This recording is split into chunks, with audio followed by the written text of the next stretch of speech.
Hey guys, and today we're going to be talking about,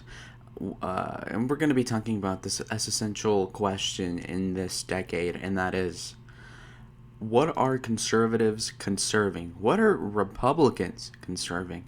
Now, I've seen a lot of comments in various forums or wherever you want to have it. Certain friends of mine may be talking about, the Republican Party sucks, it doesn't do anything, and I gotta tell you, we need to have a discussion about this. Now, when we're talking about political parties, the Republican Party usually is not called the Conservative Party, number one. But number two, if you're a part of a conservative party, and that literally means to keep things the same, keep traditions the same, and then you have a Republican president, and the culture barely changes, either right or left, then I don't see where you're complaining. The whole point of being a conservative is to keep things at a slow pace of progressiveness, and it is to keep things at a minimum in terms of unnecessary growth in a enlightenment, right? So, for example, nobody should give George W. Bush a lot of credit for preserving the Union in terms of keeping things more socially conservative than necessary, because clearly he hardly did anything. But at the same time, he never promoted gay rights. And another gripe that I could have is with Donald Trump right here, that he clearly was the first pro-gay, or at least agnostic to the homosexual community, president, even the first Republican president after Obama was pro-gay. And that just goes to show, we are losing ground, of course, but at the same time, clearly people don't care. Now, social conservatives do make up an important block of the politics of this country, but at the same time, clearly they're not getting the votes necessary to win. I could tell you why Rick Santorum couldn't win, and that's partially because he was too conservative, honestly, on some issues. So he wanted to ban contraception because he was a devout Catholic, and I think that's retarded. But having such unoptical social conservatism also doesn't get you votes. So you have to compromise, okay? What do the people want, and what can the president even do, politically speaking? That's what we have to ask. Now, when we look at what conservatives have been conserving, clearly, prior to Roe v. Wade, we had most of the states pretty much banning the use of abortion, which was good. And of course, it was legal on request in only 2 states, right? Some of the most liberal states ever, too. So that just goes to show that abortion was way down back then, and I get that there's illegal, alley abortions, but those are still really rare when compared to the abortions that we get now. 96% of abortions apparently are elective, so that has nothing to do with incest or anything like that. So that's where you can look at this information, right? And then when we look at this one, parental notification, now this is something that the Republicans have done well, and that is that in Ohio, there was a heartbeat bill. In Alabama, they almost completely banned abortion. In many places, you have requirements for abortion so that you don't necessarily have as many, and that at least you can have your parents' consent before you have an abortion for being a slut when you're 14 or 15. So over here in the most liberal states, of course, New York, when we look at, Washington, whatever, of course, Democrat states, they're all going to be not requiring consent. Whereas when we look at the red states, conservative Texas, Oklahoma, Wyoming, Utah, they have parental notification laws. So, abortion, if it doesn't go down, at least has the consent of the parents, at least, which is more socially conservative than the alternative. And there's mandatory weight laws, specifically in Arizona, 24 hours in the entirety of the South besides Florida, so that you can think about your morbid decision, to kill the kid. So that's pretty good. That's a good reform that Republicans did, even after Roe v. Wade, which wasn't the Republicans' fault insofar as they didn't vote for it, and it was their choice in it wasn't really there because they were kind of forced by the Supreme Court in a really crappy decision that even Roe herself, the plaintiff, regretted to this day. And really, she did screw over the country with the murder of millions of kids, and it's her fault. And, She repented, but I don't know if you can get help for that. So, abortion counseling laws, apparently, you have to get counseling over it, right? So, this is good also.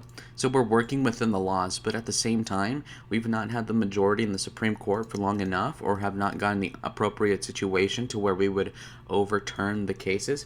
And this is a specifically good part where we have to look into the Supreme Court and how conservative those judges are. Because, if Trump got rid of Ruth Bader Ginsburg and he was able to do that, then he'd be able to have a 6-3 majority and then maybe overturn Roe v. Wade. Okay, so that's a good thing. So there you go. Ultrasound laws as well. So that makes you see the fetus before you kill it. That'll make you less likely to go through with it. So you must offer it there in Arizona, Florida, North Carolina. It's reasonable, So this is all good. This is all a conservative legislative victory in terms of trying to reduce abortions and make them more appropriate, at least. So that's really good. Now, there's even time limits. If a kid is viable, as in like 5-6 months old, and it could survive on its own, hypothetically, you cannot kill it in Arizona. Or in Arkansas, 20 weeks. Florida, 24 weeks. Indiana, 20 weeks. So all these legislative wins help support life in this country, and clearly the Republicans are doing what they can, but they haven't repealed it yet. It's been 47 years, been too long, of course, but they're doing what they can. The number of abortions per capita out of 1,000 women, I suppose, has gone up until, I would say, the year 2000. Bill Clinton actually lowered abortion by 20%. But that was usually because of the economy, not really him being so competent and conservative. Abortion is going down, but that's also because there's less people that, it's like social Darwinism, basically. It's kind of morbid if you think about it.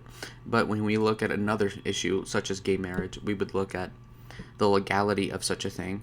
And when you look over here, pre-2015, as in pre-when you were able to be gay everywhere and get married, you had several states that banned it. The entirety of the South, apparently. Arizona banned it for a while. California legalized it a while. And this, again, the people of California voted on Proposition 8 or 9, I think, or 13, where they banned gay marriage 55% to 45%. And it was mainly minorities that were against abortion in California, believe it or not. So basically what happened was that abortions were seen, the ban on it was unconstitutional in the 9th District Circuit Appellate Court. That's a crazy court. Donald Trump has mentioned that before, very liberal.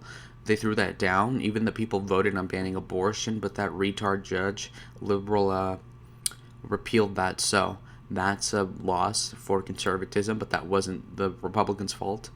So you look at the black over here, all these states banned abortion constitutionally, and even in the pink states there were civil unions, and gay marriage was only really allowed in Maryland, Delaware, and Washington even by 2013. So that shows you how much we lost, and that's not the Republicans' fault again for voting. I guess, if anything, Judge Roberts, who was appointed by this guy, George W. Bush, was the main guy to blame, because, Roberts is a terrible judge on a lot of squishy issues. So we have to thank George W. Bush for picking the safe option instead of getting a more conservative judge, okay? But when we look over here to our 43rd president, what did he conserve? And a lot of people give him a lot of crap. But again, he did get the tax cuts done, which is good. That got us out of the recession in 2001. He did actually have a pandemic influenza implementation plan, something that this current president didn't have. And we did have a couple of different things that were better. Of course, George W. Bush doubled the Border Patrol manpower, and he did also build some weak fencing, a couple 100 miles of pedestrian fencing, which is good. Of course, he messed up the Katrina response, but that was partially the Democrats. But the point is that President Bush also didn't conserve a ton, but also we have to look at other presidents. What we have to see in a trend line of history is that things get more progressive with time and get more socially liberal in general. So when we look at a person like Bill Clinton compared to Obama, under Obama, gay marriage was legalized, whereas under Bill Clinton, he did DOMA, and DOMA was basically where it defined constitutionally, or it defined it by law, passed by Congress, voted by Joe Biden, by the way, supported by Hillary Clinton, that marriage was between one man and one woman, and at the time, Democrats were pro-civil union, so that was their moderate response, and so was Obama in 2008. So that was their public response. But again, they did it for political reasons, because 30 years ago, gay marriage and all that was disapproved by most Americans. I would say about 60% of them disapproved of it in 1992. And clearly, Clinton did not want to lose any elections. So he triangulated, of course. And he was the guy who actually got Don't Ask, Don't Tell, which was seen as too conservative by Obama, but was seen as too liberal in the 90s, right? So that just goes to show how things go. But don't think Bill Clinton was a conservative for a second. He said, I'm pro-choice for legal and safe abortions that are rare. He only said that because it was more electable, okay? Don't get confused. He was a liberal. He wanted open gays in the military. He got the middle term, so that's what it is. Even Rick Santorum supported the Don't Ask, Don't Tell instead of just banning homosexuals out of the military.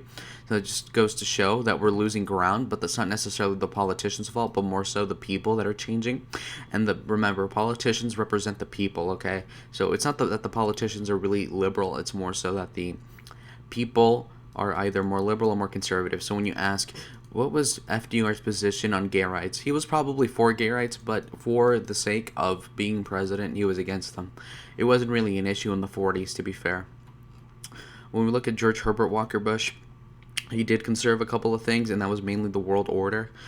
He was more of a geopolitically advanced candidate and president, and he did, not do too much in terms of conservatism, other than appoint a fantastic judge over here.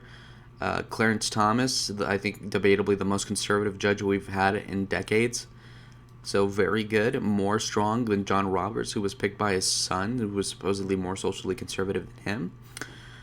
But again, some Republicans are pro-choice, and George H.W. Bush was pro-choice until he ran for president.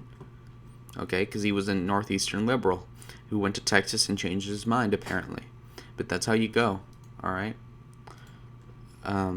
So we exit out of this tab because George H.W. Bush was not too conservative.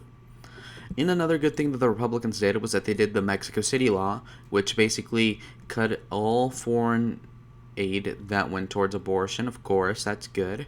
Ronald Reagan was conservative on social issues, but he did allow amnesty. Now, if we go to amnesty under Reagan, you would see that it was under the pretense of border protection. And I don't agree with it, but at the time, Republicans were not strong on immigration. In reality, anti-immigration sentiment in the Republican Party wasn't strong until 2008, and that was mostly Tam Credo. And when you look at the guy,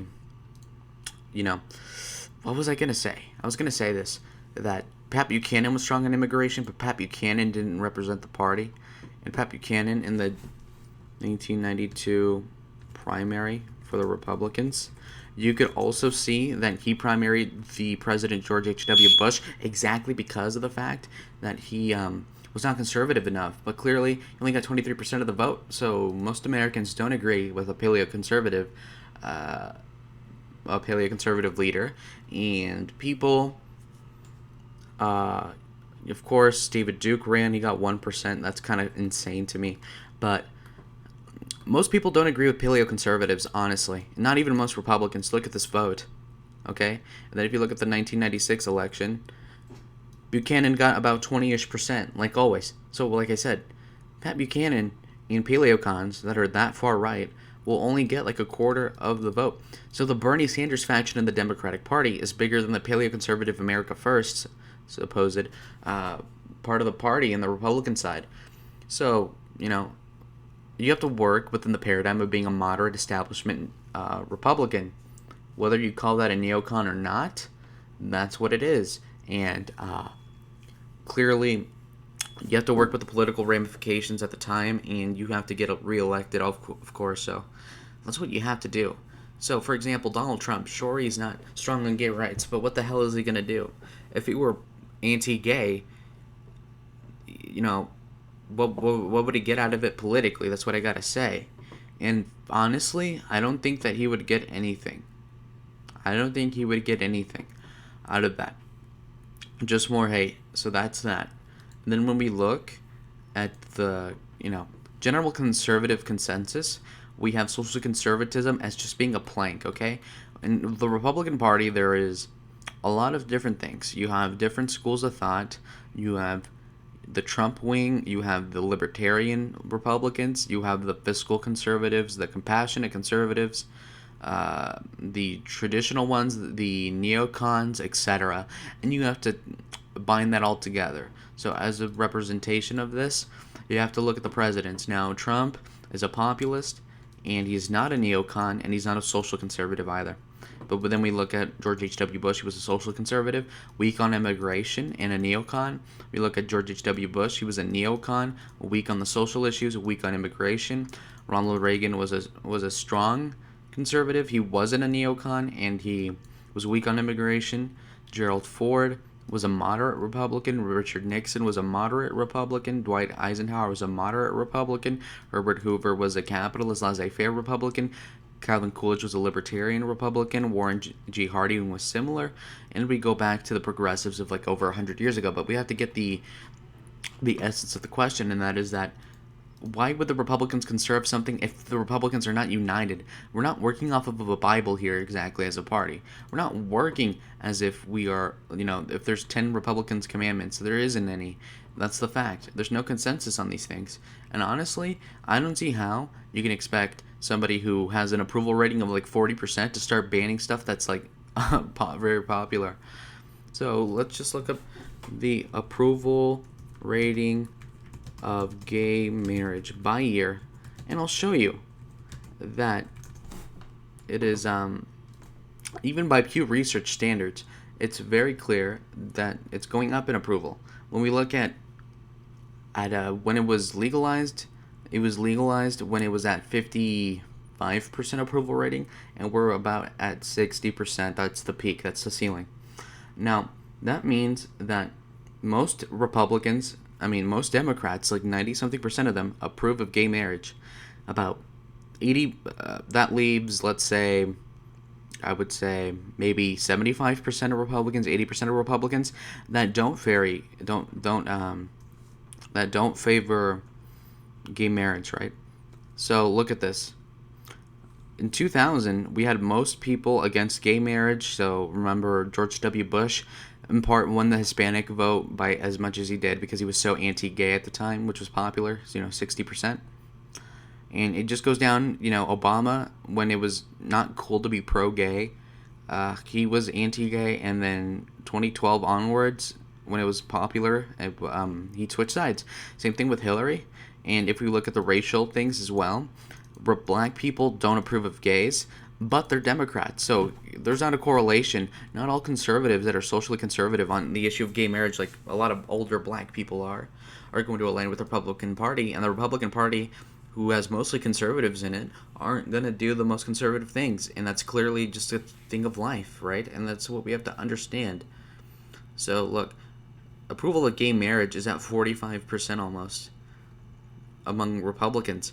So in like 20 years, we're going to say, damn, half of the Republicans are pro-gay marriage and almost all of the Democrats are. What are we going to do? That's exactly it.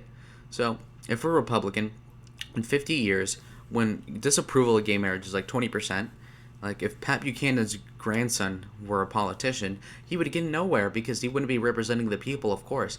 And this is a cultural problem, not a political problem. Ask not what Republicans can do for you, but ask what you can do for your people, of course. Okay? Look at this. Gay marriage was only as popular as like 30-something% in 2004. And now the Hispanics are at 60% approval, and they're locked in step with the white people. It's disgusting how far society has fallen, but that's not the politicians' fault necessarily, on a term-per-term basis. It is really a generational thing that happens, and it is a shame. But I don't blame Donald Trump for this. I don't blame Bush for this. they did what they could, and that was the DOMA ban on gay marriage. The Supreme Court, liberal as it is, flipped it. California voted to ban gay marriage. They got screwed over by the Ninth Circuit, and again, conservatism is stopped by radical liberals at every step. So, guys, what do you think about the video? Not to be too depressing on this, I think that we should be socially conservative as we can possibly get, within reason, of course, constitutionally, but at the same time, we gotta look into the political ramifications of being too far right and trying to impose our beliefs on other people too much. Comment down below what you think. If you got to the end of the video, comment down below, and I will give you recognition for it. Alright, bye.